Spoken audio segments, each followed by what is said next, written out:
नमस्कार दोस्तों, मैं आपका अभिषेक सर आपकी कोचिंग चैलेंजर पॉइंट से बात कर रहा हूँ। जैसा कि आप सब जानते हैं,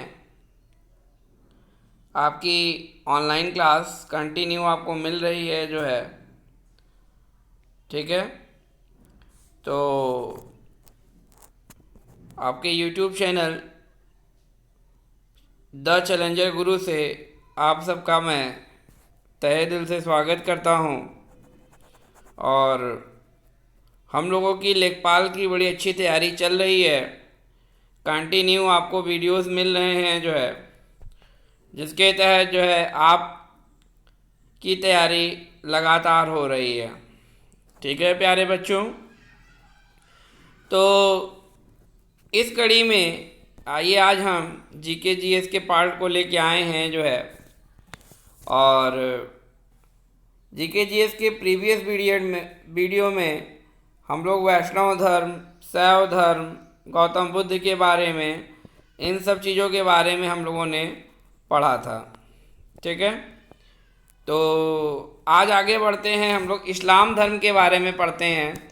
इस्लाम धर्म के जो संस्थापक थे वो हज़रत मोहम्मद साहब थे। ठीक है, इसके जो संस्थापक थे वो हज़रत मोहम्मद साहब थे। तो ये हज़रत मोहम्मद साहब का जन्म 570 ईस्वी में मक्का में हुआ था। ठीक है, तो इनका जो डेट ऑफ बर्थ था वो 570 ईस्वी में मक्का में हुआ था। हज़रत मोहम्मद साहब के पिता का नाम अब्दुल्ला और माता का नाम अमीना था। ठीक है, इनके माता का नाम अमीना था। हज़रत मोहम्मद साहब को 610 ईस्वी में मक्का के पास हीरा नामक गुफा में ज्ञान की प्राप्त हुई। इनको भी जो है हीरा नामक गुफा में ज्ञान की प्राप्त हुई 610 ईस्वी में। ठीक है, 570 ईस्वी में पैदा हुए थे ये और 610 ईस्वी में, तो आप देख सकते हैं लगभग 40 साल की उम्र में इनको ज्ञान की प्राप्ति हुई। क्लियर है बच्चों? तो आइए देखिए, 24 सितंबर 622 को पैगंबर के मक्का से मदीना की यात्रा इस्लाम जगत में मुस्लिम संवत हिजरी संवत के नाम से जानी जाती है। ठीक है, 24 सितंबर 622 ईस्वी को पैगंबर का इन्होंने मक्का से मदीना की जो यात्रा थी वही इस्लाम जगत में मुस्लिम संवत या हिजरी संवत के नाम से जानी जाती है। मोहम्मद साहब की शादी 25 वर्ष की अवस्था में खदीजा नामक विधवा के साथ हुई थी। ठीक है, मोहम्मद साहब की जो शादी थी वो 25 वर्ष की अवस्था में खदीजा नामक विधवा से हुई थी। मोहम्मद की पुत्री का नाम फातिमा और दामाद का नाम अली था। ठीक है, तो इनकी पुत्री का नाम जो है फातिमा और दामाद का नाम अली था। आइए देखिए नेक्स्ट क्या है। देवदूत जिब्रियल, ठीक है, गैब्रियल कहते हैं, ने पैगंबर मोहम्मद साहब को कुरान अरबी भाषा में संप्रेषित की थी। जो इनको ज्ञान की प्राप्ति हुई तो जो देवदूत जिब्रियल थे, इन्होंने पैगंबर साहब को जो कुरान जो थी वो अरबी भाषा में दी थी। कुरान जो है वो इस्लाम धर्म का पवित्र ग्रंथ है। इस्लाम धर्म का पवित्र ग्रंथ जो है वो आपका कुरान है। पैगंबर मोहम्मद साहब ने कुरान की शिक्षाओं का उपदेश दिया। इन्होंने कुरान का ही उपदेश दिया जो है। हज़रत मोहम्मद साहब की जो मृत्यु थी 8 जून 632 ईस्वी को हुई। ठीक है, 8 जून 632 ईस्वी में इनकी मृत्यु हुई और इनको मदीना में दफनाया गया। मोहम्मद साहब की मृत्यु के बाद इस्लाम सुन्नी और शिया नामक दो पंथ में विभाजित हो गया। जब इनकी मृत्यु हुई तो इस्लाम धर्म जो है शिया और सुन्नी नामक दो पंथ में विभाजित हो गया। सुन्नी उन्हीं कहते हैं जो सुन्ना में विश्वास करते हैं। सुन्ना पैगंबर मोहम्मद साहब के कथनों और कार्यों का वर्णन है। ठीक है, तो सुन्नी किसको कहते हैं? जो सुन्ना में विश्वास करते हैं और इसमें इनके कार्यों का वर्णन था। और जो शिया थे अली की शिक्षाओं में विश्वास करते हैं तथा उन्हें मोहम्मद साहब का न्याय संपन्न उत्तराधिकारी मानते हैं। अली मोहम्मद साहब के दामाद थे। ठीक है, जो सिया थे वो उनके दामाद की शिक्षाओं में विश्वास करते थे और उन्हें मोहम्मद साहब का न्याय सम्मत उत्तराधिकारी मानते थे। ठीक है। अली की सन 661 ईस्वी में हत्या कर दी गई और अली के जो पुत्र हुसैन की हत्या 600 ईस्वी में, ठीक है, करबला इराक नामक स्थान पर कर दी गई। इन दोनों हत्याओं ने सिया को निश्चित मत का रूप दे दिया जो है। तो इनकी 661 में और 680 में इनके पुत्र हुसैन की भी हत्या कर गई। पैगंबर मोहम्मद साहब के उत्तराधिकारी जो थे उनको खलीफा कहा गया। इस्लाम जगत में खलीफा पद 1924 ईस्वी तक रहा। 1924 ईस्वी में इसे तुर्की के शासक मुस्तफ़ा कमाल पाशा ने समाप्त कर दिया। ठीक है। तो जो खलीफा पद था 1924 ईस्वी तक था। 1924 के बाद जो तुर्की के शासक थे मुस्तफ़ा कमाल पाशा ने इसको समाप्त कर दिया। इब्न इशाक ने सर्वप्रथम पैगंबर साहब का जीवन चरित्र लिखा था। इब्न इशाक ने सबसे पहले पैगंबर साहब का जीवन चरित्र लिखा था। मोहम्मद साहब पैगंबर के जन्मदिन पर ईद ए मिलाद उन नबी पर्व मनाया जाता है, जिसको कि आप लोग कहते हैं ईद। ठीक है। आइए देखें जो है, भारत में सर्वप्रथम इस्लाम का आगमन अरबों के जरिए हुआ था। अरब जब आए थे तो इस्लाम का आगमन 712 ईस्वी में अरबों ने सिंध जीत लिया और सबसे पहले भारत के इसी भाग में इस्लाम एक महत्वपूर्ण धर्म बना। नमाज के दौरान मुसलमान मक्का की तरफ मुंह करके खड़े होते हैं। भारत में मक्का पश्चिम की ओर पड़ता है। मक्का की ओर की दिशा को किबला कहा जाता है। ठीक है। तो ये कुछ फैक्चुअल चीज़ें थी जो है इस्लाम धर्म के बारे में, मैंने आपको बता दिया। देखिए ईसाई धर्म के बारे में भी कुछ फैक्चुअल चीज़ें हैं। ईसाई धर्म के संस्थापक ईसा मसीह थे। ईसाई का प्रमुख धर्म बाइबिल था। ईसा मसीह का जन्म जेरूसलम के निकट बैथलेहम नामक स्थान पर हुआ था। ईसा के जन्म दिवस को क्रिसमस के रूप में मनाया जाता है। क्लियर है? ईसा मसीह के माता का नाम मेरी और पिता का नाम जोसेफ था। ईसा ने अपने जीवन के प्रथम 30 वर्ष तक एक बढ़ई के रूप में बैथलेहम के निकट नाजरत में बिताए। ठीक है। जो ईसा मसीह थे 30 साल तक एक बढ़ई के रूप में इन्होंने अपना जीवन। ईसा मसीह के प्रथम 2 शिष्य एंड्रूस एवं पीटर थे। ईसा मसीह को सूली पर रोमन गवर्नर पोंटियस ने चढ़ाया था। ठीक है। तो ईसा मसीह के 2 शिष्य कौन कौन थे? एंड्रूस एवं पीटर थे। ठीक है। और इनको सूली पर पोंटियस ने चढ़ाया था। तो याद कर लीजिए, ईसा मसीह को 33 ईस्वी में सूली पर चढ़ाया गया था। ईसाई धर्म का सबसे पवित्र चिन्ह क्रॉस है। ठीक है। ये जो बना रहता है सूली पर जो है आपके। ठीक है। ईसाई त्रित्व में विश्वास रखते हैं। वे ईश्वर पिता, ईश्वर पुत्र और ईश्वर पवित्र आत्मा में विश्वास रखते हैं। ठीक है। देखिए नोट क्या है, 12वीं शताब्दी से फ्रांस में आरंभिक भवनों की तुलना में अधिक ऊंचे व हल्के चर्चों के निर्माण प्रारंभ हुए थे। 12वीं शताब्दी में वास्तुकला की यह शैली गोथिक नाम से जानी जाती है। इस वास्तुकलात्मक शैली को सर्वोत्कृष्ट उदाहरणों में से एक पेरिस का नाट्रे डम चर्च है। ठीक है। पेरिस का ये जो इम्पोर्टेंट चर्च है नाट्रे डम। आइए देखिए पारसी धर्म। पारसी धर्म के पैगंबर जो थे वह जरथुष्ट्र ईरानी थे। इनकी शिक्षाओं का संकलन जिंदा अवस्था नामक ग्रंथ में है, जो पारसियों का सबसे धार्मिक ग्रंथ है। इनकी मूल शिक्षा का जो सूत्र है वो सद्विचार, सद्वचन और सत्कार्य है। इनके अनुयायी एक ईश्वर अहुर को मानते हैं। ठीक है। इनके जो ईश्वर हैं वो अहुर हैं। इस धर्म के अनुयायियों को अग्नि पूजक भी कहा जाता है। तो ये कुछ महत्वपूर्ण धर्मों के बारे में थे, मैंने आपको नॉलेज दे दिया। ठीक है। आप लोग हमारे फेसबुक के भी पेज को ज्वाइन कर लीजिए जो है।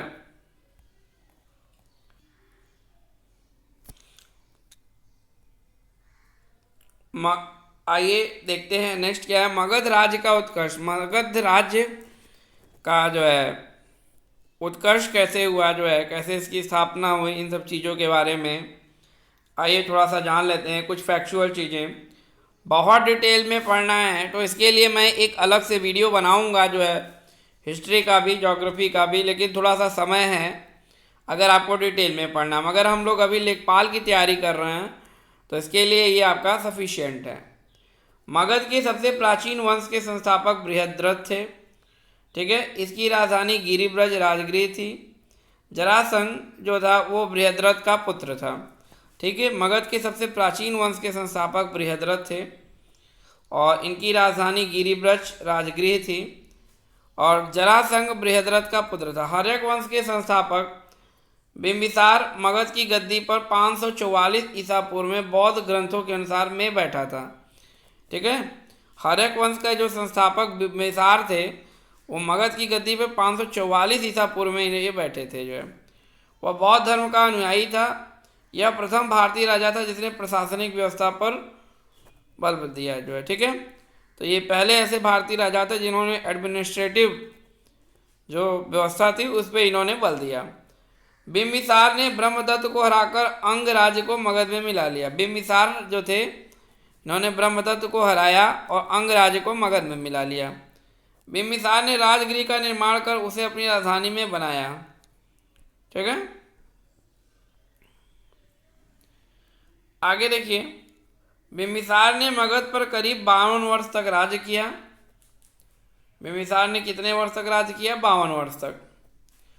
महात्मा बुद्ध की सेवा में बिंबिसार ने राजवैद्य जीवक को भेजा था, ठीक है। राजवैद्य जीवक को इन्होंने भेजा था, जो है। अवंती के राजा प्रद्योत जब पांडु रोग से ग्रसित थे तो उस समय भी बिंबिसार ने जीवक को उनकी सेवा शुश्रूषा के लिए भेजा था। तो आप देख सकते हैं कि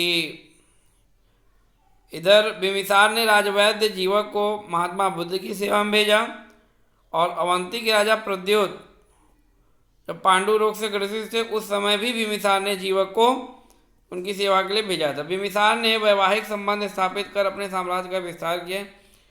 इसलिए कौशल नरेश प्रसेनजीत की बहन महाकोसला से वैशाली के चेटक की पुत्री चिलना से और मद्र देश की राजकुमारी क्षमा से शादी की।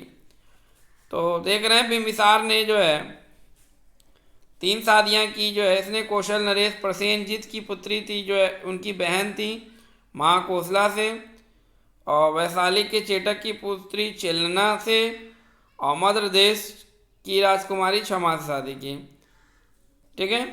बिंबिसार की हत्या उसके पुत्र अजातशत्रु ने कर दी और वह 493 ईस्वा पूर्व में मगध की गद्दी पर बैठा, ठीक है। बिंबिसार की हत्या जो था उसका पुत्र अजातशत्रु था, ने हत्या कर दी और 493 में गद्दी पर बैठ गया। अजातशत्रु का जो उपनाम था वो कुणिक था, ठीक है। वह प्रारंभ में जैन धर्म का अनुयायी था। अजातशत्रु ने 32 वर्षों तक मगध पर शासन किया। अजातशत्रु जो थे इन्होंने भी जो है 32 वर्षों तक। अजातशत्रु के सुयोग्य मंत्री का नाम वर्षकार, इसकी सहायता से अजातशत्रु ने वैशाली पर विजय प्राप्त की।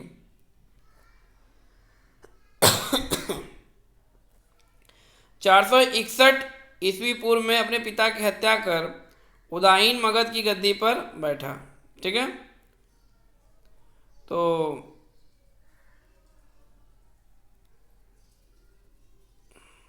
उदायीन ने पाटलिपुत्र की स्थापना की। वह जैन धर्म का अनुयायी था। तो उदायीन ने पाटलिपुत्र की स्थापना की थी और वो जैन धर्म का। हर्यक वंश का अंतिम राजा उदायीन का पुत्र नागदर्शक था। हर्यक वंश का अंतिम राजा उदायीन का पुत्र नागदर्शक था। नागदर्शक को उसके अमात्य शिशुनाग ने 412 ईस्वा पूर्व में अपदस्थ करके मगध पर शिशुनाग वंश की स्थापना की, जो है, ठीक है। तो उसके जो अमात्य थे उन्होंने अमात्य जो शिशुनाग थे उन्होंने 412 में ईसा पूर्व में अपदस्थ करके मगध पर शिशुनाग, ठीक है, इसके बाद शिशुनाग ने अपनी जो राजधानी थी वो पाटलिपुत्र से हटाकर वैशाली में स्थापित कर दी। शिशुनाग ने अपनी राजधानी पाटलिपुत्र से हटाकर वैशाली में स्थापित कर दी। शिशुनाग का उत्तराधिकारी कालाशोक पुनः राजधानी को कोटलिपुत्र ले आया। शिशुनाग का जो उत्तराधिकारी था वो कालाशोक जो था उसने पुनः राजधानी को पाटलिपुत्र ले आया। शिशुनाग वंश का अंतिम राजा नंदीवर्धन था। ठीक है, नंद वंश का संस्थापक महापद्मनंद था। ये सब वन लाइनर है, डायरेक्ट पूछे जाते हैं। ठीक है, नंद वंश का संस्थापक महापद्मनंद था। अंतिम शासक घनानंद था। यह सिकंदर का समकालीन था। इसे चंद्रगुप्त मौर्य ने युद्ध में पराजित किया और मगध पर एक नए वंश मौर्य वंश की स्थापना की। ठीक है, आइए देखें सिकंदर के बारे में क्या है। सिकंदर का जन्म 356 ईसा पूर्व में हुआ था। सिकंदर के पिता का नाम फिलिप था। फिलिप 359 ईसा पूर्व में मकदूनिया का शासक बना। इसकी हत्या 329 ईसा पूर्व में कर दी गई। सिकंदर जो थे वो अरस्तु के शिष्य थे। सिकंदर ने भारत विजय का अभियान 326 ईसा पूर्व में प्रारंभ किया। सिकंदर का सेनापति सेल्यूकस निकेटर था। ठीक है, सिकंदर का जो सेनापति था वो सेल्यूकस निकेटर था। आइए देखिए नेक्स्ट क्या है हमारा जो है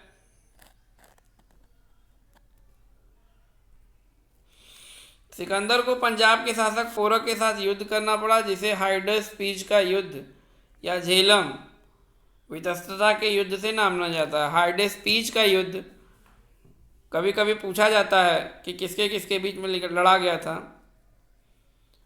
तो सिकंदर और पंजाब के शासक पोरस के साथ जो है ये युद्ध करना पड़ा था। इसको हाइडेस्पीच और ये झेलम नदी के किनारे हुआ था, इसलिए झेलम वितस्ता के युद्ध के नाम से जाना जाता है।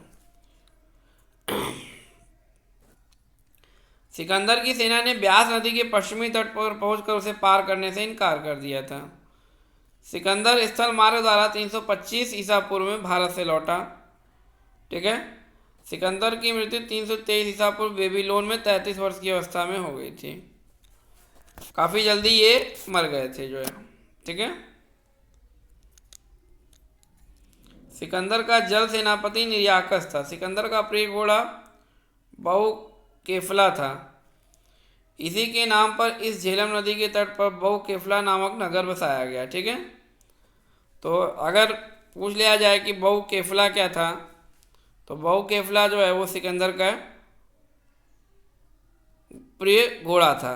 ठीक है, और इसी के नाम से झेलम नदी पर बहुकेफला नामक नगर बसाया गया। आइए देखें मौर्य साम्राज्य में क्या था जो है चीज़ें। मौर्य वंश का संस्थापक चंद्रगुप्त मौर्य का जन्म 345 ईसा पूर्व में हुआ था। जस्टिन ने चंद्रगुप्त मौर्य को सेंड्रोकोटस कहा था। इसकी पहचान विलियम जोन्स ने चंद्रगुप्त मौर्य से की है। विशाख दत्तकृत मुद्रा राक्षस में चंद्रगुप्त मौर्य के लिए वृषल या निम्न कुल में उत्पन्न शब्द का प्रयोग किया गया है। ठीक है, तो विशाख दत्त जो है उनकी रचना थी मुद्रा राक्षस, जिसमें इन्होंने ये चर्चित किया है। आगे देखिए,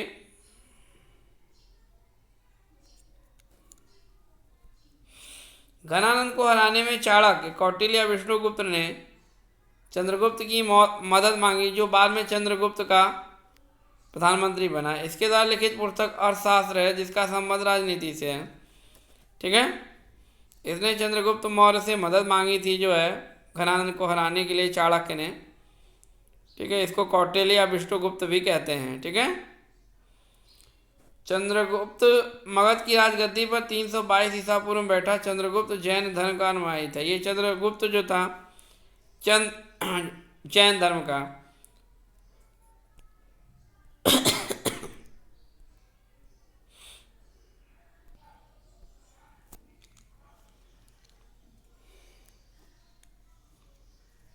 चंद्रगुप्त ने अपना अंतिम समय कर्नाटक के श्रवणबेलगोला नामक स्थान पर बताया था।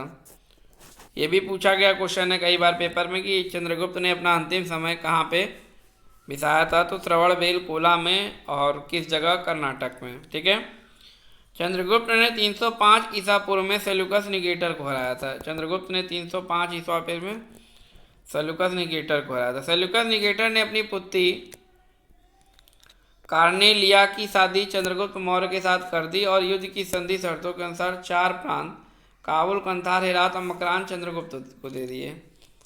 ठीक है, जब ये निकेटर जी हार गए तो इन्होंने अपनी पुत्री कार्नेलिया की जो शादी थी वो चंद्रगुप्त मौर्य के साथ कर दी और युद्ध की जो संधि शर्तें थी उसके हिसाब से 4 प्रांत काबुल, कंधार, हेरात और मकरान चंद्रगुप्त को दे दिए। चंद्रगुप्त मौर्य ने जैनी गुरु भद्रबाहु से जैन धर्म की दीक्षा ली।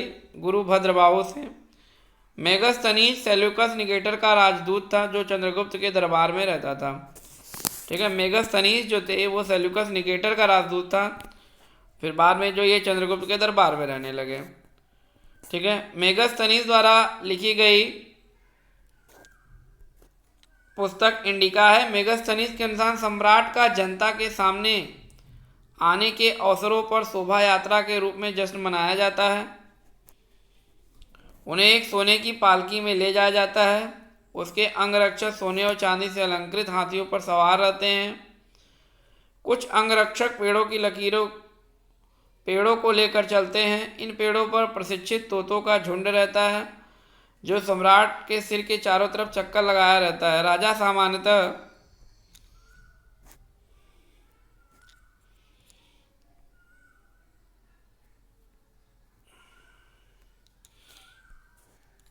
हथियारबंद महिलाओं से घिरे होते हैं। उनके खाना खाने के पहले खास नौकर उस खाने को चखते हैं। वे लगातार 2 रात एक ही कमरे में नहीं सोते।